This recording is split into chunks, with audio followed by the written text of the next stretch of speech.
আমাদের মসজিদে আজকে একটা ছোট্ট ইফতারের আয়োজন ছিল, তাই আমরা সবাই মিলে বানানোর জন্য করিলাম এবং সব রেডি করিলাম। এরপর আমরা পাতাতে খেজুর এবং কলা, আপেল, শসা বিতরণ করতে লাগলাম। একে একে সবাই দিতে লাগলাম, তারপর অন্য জায়গায় আবার এক জায়গায় দিতে লাগলাম সবাই মিলে এবং সব ভর্তি প্লেট ভর্তি করে দিলাম একে একে। এই জায়গাটাও ভর্তি করে দিয়েছি আমরা সবাই মিলে। অনেক কিছু আয়োজন আছে। এবার আমরা সবাই মিলে বসে পেলাম ইফতার করার জন্যে। এতগুলো লোকের আয়োজন করা হয়েছিল ইফতারে। এইগুলো সব আমাদের বন্ধু, একসাথে সবাই মিলে ইফতার করতে বসলাম।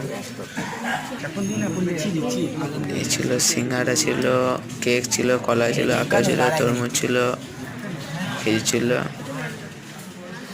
এইখানে এই ছোট্ট মিনি ব্লগটা শেষ করলাম। যদি ভালো লাগে সাবস্ক্রাইব, লাইক, কমেন্ট, শেয়ার করবেন।